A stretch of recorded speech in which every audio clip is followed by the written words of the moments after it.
কিন্তু সেনা ক্যাম্পে যাওয়া হয়নি, অস্ত্র পরিচালনা করেছে।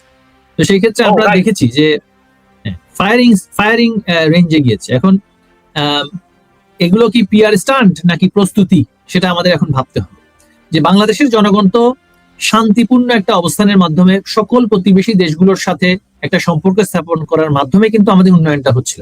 এমনকি মিয়ানমারের যে সামরিক জান্তা, তার সাথেও একটা আমাদের অবস্থানগত একটা সমঝোতা থাকায় যে যখনই আমাদের চালের দাম বেড়েছে, তারা কিন্তু চাল রপ্তানি করতে কিন্তু আটকায়নি। আমাদের বাজার স্থিতিশীল রাখা হতো। ভারতের সাথে আমাদের সম্পর্কটা স্থিতিশীল রেখে সেখান থেকে কাঁচা মাল ইম্পোর্ট করে সেখানে আমরা ভ্যালু অ্যাড করে আমরা আমেরিকান মার্কেট, ইউরোপিয়ান মার্কেটে আমরা ভ্যালু অ্যাডেড প্রোডাক্ট এক্সপোর্ট করি। এই যে একটা ইন্টারডিপেন্ডেন্সি অফ ট্রেড, সেটা থেকে তো মানে কোনো দেশ যদি নিজেদের বাইরে রাখতে চায়, তাহলে তাদের অবস্থা হবে পাকিস্তানের মতন, তাদের অবস্থা হবে আফগানিস্তানের মতন, তাদের অবস্থা হবে হাইতির মতন, তাদের অবস্থা হবে সোমালিয়ার মতন, তাদের অবস্থা হবে মিয়ানমারের মতন। যুদ্ধ যদি একটা দেশের অর্থনীতির চালিকা শক্তি হয়, তাহলে আজকে আমরা দেখছি ইউক্রেন রাশিয়ার যুদ্ধে আমরা দেখছি যে কোনো পক্ষই বিজয়ী হচ্ছে না, মানুষ শুধু মারা যাচ্ছে।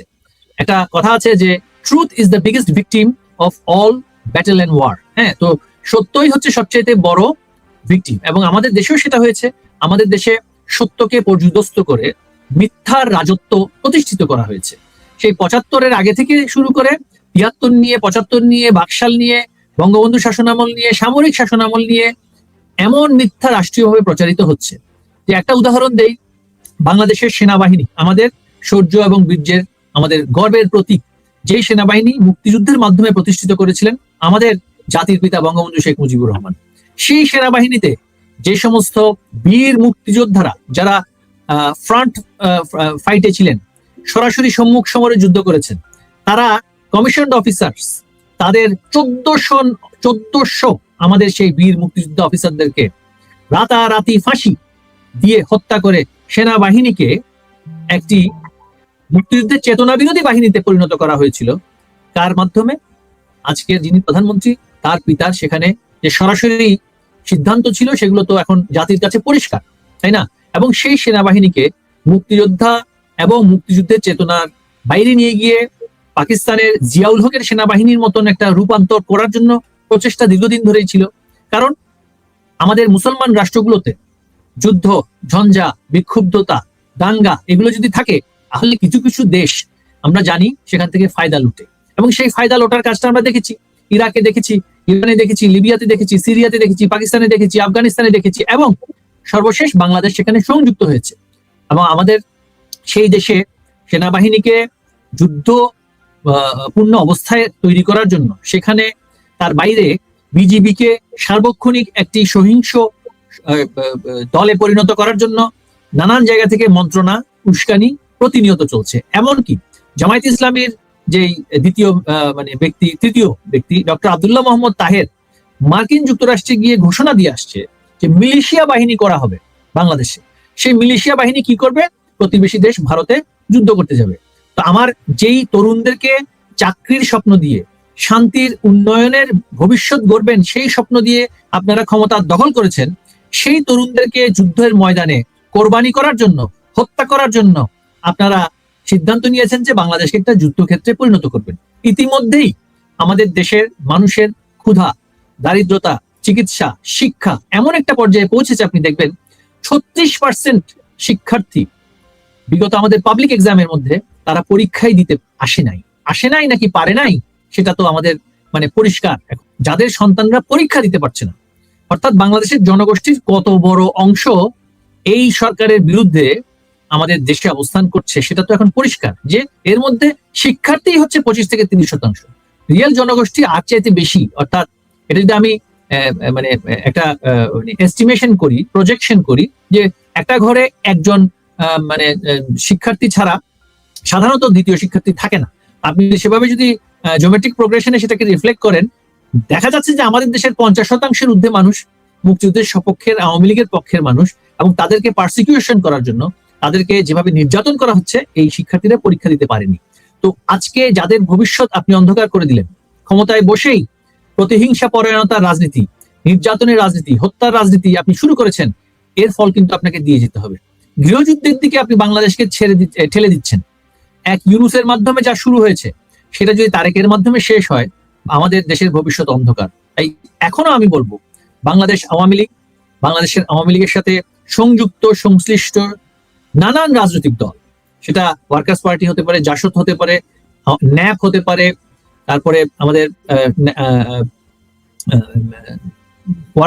কমিউনিস্ট পার্টি বাসদের একটি অংশ হতে পারে, অনেক রাজনৈতিক দল, জাতীয় পার্টি একটি বৃহৎ রাজনৈতিক দল, হ্যাঁ, এমনকি আমি বলবো স্বতন্ত্র পর্যায়ে আমাদের 24-এর নির্বাচনে 67 জন স্বতন্ত্র রাজনৈতিক ব্যক্তিত্ব এমপি হিসেবে নির্বাচিত হয়েছে 300 জনের মধ্যে।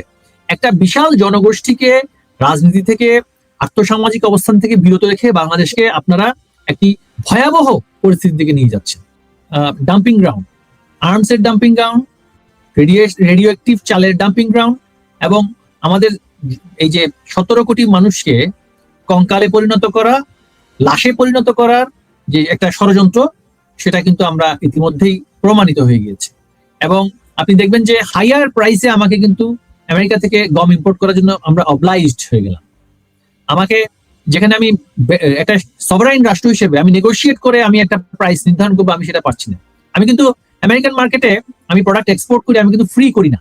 আমি বাংলাদেশের মতন একটা দেশ, আমাদের তৃতীয় বিশ্বের উন্নয়নশীল দেশ, সেটা কিন্তু আমেরিকান গভর্নমেন্টকে ট্যাক্স দিয়ে আমেরিকান মার্কেটে এন্ট্রি করে। ট্যারিফ কিন্তু আমাদের উপরে কিন্তু আগে থেকেই ছিল, ট্যারিফটা বাড়ানো হয়েছে। তো আমরা কিন্তু we are net contributor in US treasury. আমরা we contribute in US treasury.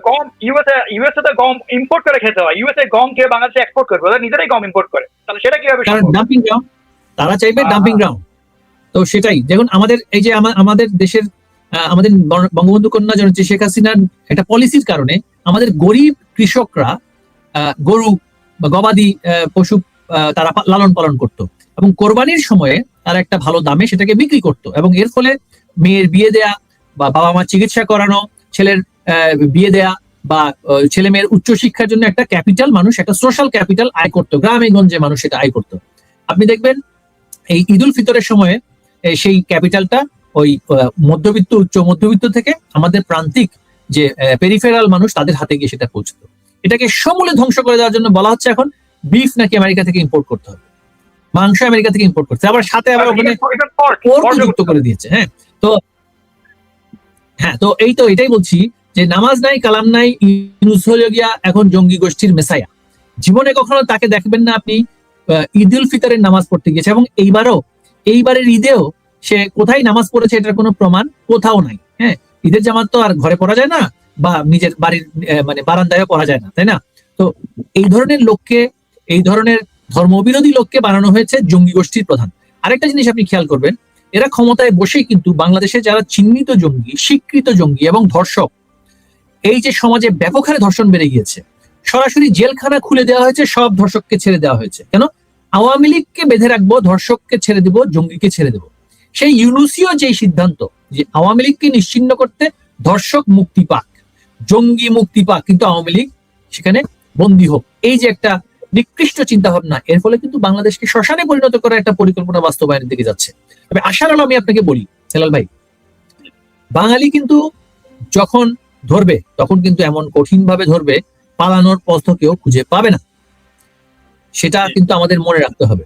এবং আপনি দেখবেন শত কোটি ডলারের টাকার অপপ্রচার সত্ত্বেও বাংলাদেশ আওয়ামী লীগ এর সাথে সংশ্লিষ্ট, এবং মুক্তিযুদ্ধের পক্ষের একটি বিশাল জনগোষ্ঠী নিজ উদ্যোগে স্বেচ্ছাশ্রমের মাধ্যমে সোশ্যাল মিডিয়াতে, পাবলিক মিডিয়াতে, ব্রডশিটে যেভাবে করে তাদের অসন্তুষ্টির কথা, তাদের প্রতারিত হওয়ার কথা, নৃশংসভাবে তাদের প্রতারিত হওয়ার কথা আজকে তুলে ধরছে, সেটাতে কি আওয়ামী লীগ কি সেই প্রচারণা কি পয়সা দিয়ে করেছে? আওয়ামী লীগ কি সেই প্রচারণা করার মতন বর্তমানে কোনো অবস্থায় আছে? আমাদের নেতাকর্মীরা কারাগারে, বিশাল অংশ আত্মগোপনে, বাকিরা নির্বাসনে। এই পরিস্থিতিতে আওয়ামী লীগের কোন ধরনের হস্তক্ষেপ ব্যতীত সাধারণ মানুষ আজকে জেগে উঠেছে। যে কোনো দিন সেই লগি বৈঠা হাতে যার যা কিছু আছে তাই নিয়ে জঙ্গি গোষ্ঠীর পতনের জন্য রাজধানী ঢাকামুখী হবে বাংলার সাধারণ মানুষ।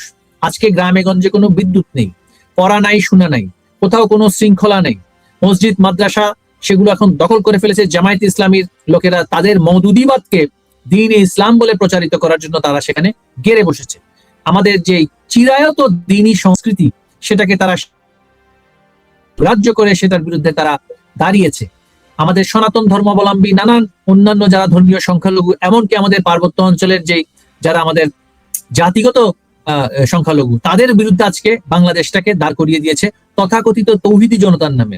তৌহিদি জনতার সামনে যখন মজলুম জনতা দাঁড়িয়ে যাবে, তখন তৌহিদি জনতার পিঠের চামড়া থাকবে না। এটা কিন্তু তৌহিদি জনতার কথা আপনি বলছেন, নামাজের কথা বলছেন, আমি আপনার সাথে অ্যাড করতে চাই। কয়দিন আগে এক জঙ্গি সে ফতোয়া দিয়েছে যে নাকি নামাজ পড়বে না তাকে মেরে ফেলতে হবে, কিন্তু তার নেতা হচ্ছে ইউনুস। সেই ইউনুসে তো একে তো নামাজ পড়ে না, তাহলে তারা কেন ইউনুসকে মারে না? সেকেন্ড বিষয়, আপনি হিন্দুদের কথা বলেছেন। গতকালকে রংপুরে একজন হিন্দু ভাই মারা গিয়েছে, ওর লাস্ট যে ওনাদের যে সৎকার হয় সেই ফিনারেলটা করতে দেয় না এই জঙ্গি তৌহিদি জনতারা। আপনার বিষয়ে আপনার কাছে তৌহিদের সাথে জঙ্গির কোনো সম্পর্ক নাই, কিন্তু এরা সেখানে তৌহিদকে অপপ্রচারের মাধ্যমে দিনকে জঙ্গমার্থক সিনোনিমাস করে ফেলেছে। দিন ইসলাম একটা জিনিস, আর ওই মানে প্রসেসড দিন অর্থাৎ আইসিস এর ধর্ম সেটা আরেকটা জিনিস। কারণ বাংলাদেশে সেই আইসিস এর ইনজেকশন দিতে পারলে, বাংলাদেশে সেই উগ্রবাদ জঙ্গিবাদকে প্রতিষ্ঠা করতে পারলে, তাহলে কি হবে, আরেকটা থিয়েটার তৈরি হবে। সেই থিয়েটারের মাধ্যমে কারা লাভবান হয় আমি তো আর মানে ব্যাখ্যা করতে প্রয়োজন নেই।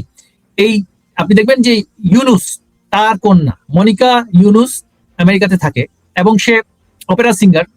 আমি তার সংস্কৃতি, শিল্প সংস্কৃতি নিয়ে মন্তব্য করবো না। তো যেখানে তিনি অপেরা সিঙ্গারের বাবা, সেখানে তার কন্যা এবং তিনি নিজে গিয়ে যারা LGBTQ, লেসবিয়ান, গে, বাইসেক্সুয়াল, ট্রান্সজেন্ডার, এদের যে অধিকার, আমি কারো অধিকারের বিরুদ্ধেও বলছি না, পৃথিবীর সকল মানুষের অধিকার সংবিধান অনুযায়ী আমাদের দেশেও আছে, কিন্তু সেটাকে প্রচার করে আমাদের দেশের যেই মানে চিরায়ত সংস্কৃতি, বাঙালি সংস্কৃতি, ইসলামিক সংস্কৃতি, সনাতন সংস্কৃতি, বা আমাদের যেটা পারিবারিক বন্ধনের মানে সেই যে সংস্কৃতিটা তৈরি হয়েছে, সেটার মুখোমুখি দাঁড় করিয়ে পশ্চিমাদের প্রিয়ভাজন হতে চায়। তো পশ্চিমাদের প্রিয়ভাজন হওয়ার জন্য তার কোনো সীমা নেই, তাই না? তো অধিকারের প্রশ্নের সেখানে কিন্তু তার কোনো কন্ট্রিবিউশন নেই। অথচ আমাদের নেত্রী, বঙ্গবন্ধুর কন্যা জননেত্রী শেখ হাসিনা, যারা হিজড়া সম্প্রদায়ের, যারা তাদেরকে কিন্তু নাগরিক অধিকার দিয়ে হিজড়া নামে তারা ন্যাশনাল আইডি করার কিন্তু তারা অধিকার পেয়েছে। তারা আগে প্রপার্টি রাইটস পেত না, তাদেরকে এবং আলেম ওলামাদের সাথে আলোচনা করে কিন্তু প্রপার্টি রাইটস দেওয়ার জন্য আমরা একটা সেখানে সামাজিক একটা দাবি তুলতে পেরেছিলাম। কারণ তার পরিবার বা আর পিতামাতার অধিকার, সম্পত্তিতে তারও অধিকার আছে, তাকে আপনি কিভাবে বঞ্চিত করবেন? সত্যিকারের সামাজিক, রাজনৈতিক এবং ধর্মীয় এবং অর্থনৈতিক অধিকারের প্রশ্নে তিনি কাজ করেছেন। আর ইউনুস গিয়ে কোথাকার কোন LGBTQ সমাজে গিয়ে একটা সিগনেচার করে দিয়ে সে পশ্চিমাদের প্রিয়ভাজন হওয়ার চেষ্টা করছে। এবং সেই সংস্কৃতির থেকেও আজকে দেখবেন ইউনুস হয়েছে, তার কিন্তু কোনো অনইসলামিক হিসেবে তাকে কিন্তু এই জঙ্গিরা বলবে না, কারণ তারা দিনকে বিক্রি করে চলে, তারা দিনকে ধারণ করে না, তারা দিনের প্রচার করে না, তারা দিনের ব্যাপারে গবেষণা করে না। আপনি যুগ বদলেছে, সমাজ বদলেছে, আপনাকে রিসার্চ করতে হবে। যেমন আমরা অনেক দেশে দেখেছি যে অনেক বড় বড় আলিয়াতে, অনেক জামিয়াতে আপনার দিনের ব্যাপারে রিসার্চ হয়। অথচ আমাদের দেশে কিছু কুবুমন্ডু সংকীর্ণ লোক যারা এখন অনলাইনে ধর্ম ব্যবসা খুলেছে, এর মধ্যে একজন দেখবেন আপনি, এখানে অনেকে, আমি নাম কারো বলতে চাই না, হ্যাঁ, বিকৃত রোগে মুখোশ খোলা উচিত। কারণ আমরা যদি গত 17 বছর আমি নাম বলবো, এই যে আহমদুল্লাহ, তারপরে আরো আছে যে যারা আছে, আরো আমি নাম পাই, মিজান আজারি, এসব যারা সাধারণত যারা ওয়াচ করে পয়সা পায়, তারা এই মুখোশধারী শয়তান। আপনি কাছে সেটা মনে হয় না? এবং আপনি কোরআন হাদিসের যদি যে নিজে পড়ে নিজে এলম অর্জন করে, এলম অর্জনের কথা শুধুমাত্র আলেমকে বলেন নাই, সুতরাং এলম কিন্তু আমি ব্যক্তিগতভাবে একজন মুসলমান হিসেবে আমি অর্জন করতে পারি। এজন্যই মানে every Muslim suppose to know how to lead সালাহ। আপনি যদি মুসলমান হয়ে সালাহ নামাজ লিড করতে না পারেন, then you are not a Muslim. Exactly. তো সেই ক্ষেত্রে একটা গোষ্ঠীর কাছে দিনকে বাগা দেওয়া, আমি বলি যে সেটা হচ্ছে বাগা দিয়েছে তারা, এবং সেটা দিয়েছে কেন? সেটাকে পুঁজি করে তারা মানে ব্যবসা করবে। এই দিন ব্যবসায়ী, এই ধর্ম ব্যবসায়ী, এই জঙ্গিবাদীদের কাছে বাংলাদেশটাকে তুলে দিয়ে বাংলার সাধারণ মানুষের অগ্রযাত্রাকে, অর্থনৈতিক অগ্রযাত্রাকে, আজকে দেখেন এদের ফাঁদে পড়ে আমার দেশের শ্রমিক বিদেশে যাওয়ার জন্য ভিসা পাচ্ছে না, এদের ফাঁদে পড়ে আমার শ্রমিক কলকারখানা বন্ধ হয়ে যাচ্ছে, কারণ অর্ডার আসছে না, পশ্চিমারা অর্ডার দিচ্ছে না। এখন আমি আবারও বলছি, অর্থনীতির কথাতে আবার ফেরত আসি, যে বাংলাদেশের ব্যবসায়ী সমাজের একটা বিশাল অংশের বিরুদ্ধে এখনো শত শত চাঁদাবাজি, মার্ডার কেস পেন্ডিং আছে। আমি জানি অনেক ব্যবসায়ীর মাথায় সেই মার্ডার কেসগুলো পেন্ডিং আছে, তাদেরকে বলা হয়েছে আপনাদেরকে আমরা গ্রেফতার করব না, কিন্তু গ্রেফতার না করার জন্য যেই ফিস দেয়া, যেই চাঁদা দেয়া, সেটা কিন্তু চলমান আছে। যেখানে আপনি মামলা করে রেখেছেন একজন শিল্পপতির বিরুদ্ধে এবং নিয়মিত তার কাছে অনুসন্ধানের নামে, তদন্তের নামে পুলিশে গিয়ে চাঁদা নেয়, যেই বাদী বিএনপি এবং জামায়াতে ইসলামের যে বাদী সে গিয়ে চাঁদা নেয়, তারপরে এনসিপি যে ক্রিমিনাল গুলো আছে জঙ্গি সংগঠনের চাঁদা নিচ্ছে। এখন সে কেন বিনিয়োগ করবে?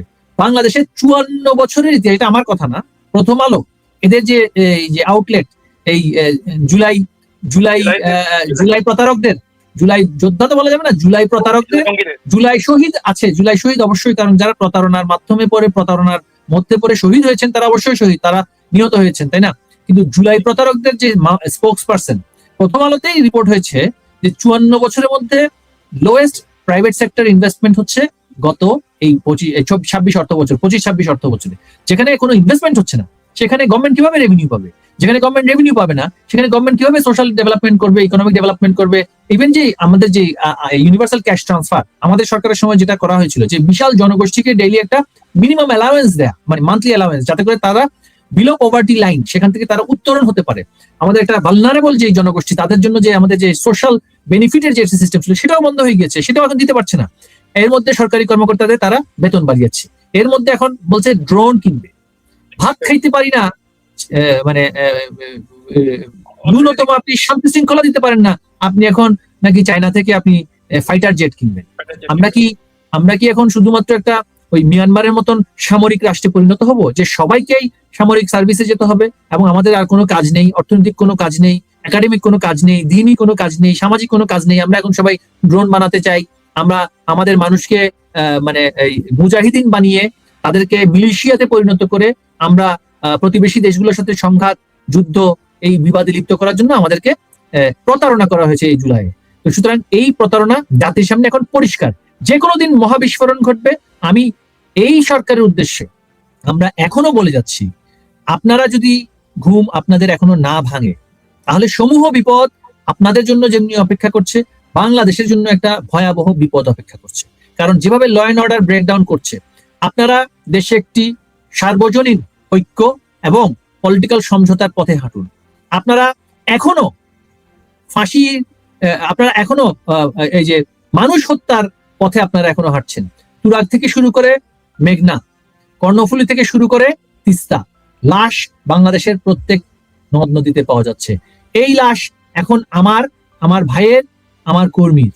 এই লাশ আপনারও হবে, কারণ আপনি যে নির্যাতন করছেন, যেই মহাপাপ করছেন, এই গুনার ভার আপনার উপরে আসবে। সুতরাং সময় আপনি নিয়েছেন, 6 মাস গিয়েছে। বৃহত্তর রাজনৈতিক ঐক্য যদি আপনি প্রতিষ্ঠিত করতে না পারেন, সেনাবাহিনী, বিজিবি, পুলিশ বাহিনীর উপরে নির্ভর করে রাষ্ট্র পরিচালনার অভ্যাস আপনার যেটা সৃষ্টি হয়েছে, সেটা যদি আপনারা না ছাড়েন, জনগণের উপরে নির্ভর করে রাষ্ট্র পরিচালনা করার জন্য একটা বৃহত্তর রাজনৈতিক ঐক্য এবং ন্যাশনাল পলিটিক্যাল রিকনসিলিয়েশনের পথে না হাঁটেন, এবং জুলাই প্রতারক এবং জঙ্গিদেরকে আপনারা যদি পাকড়াও না করেন, আপনারা যেমনি করে নিশ্চিহ্ন হবেন, বাংলাদেশটা একটা গৃহযুদ্ধপূর্ণ পরিস্থিতির মধ্যে যাবে।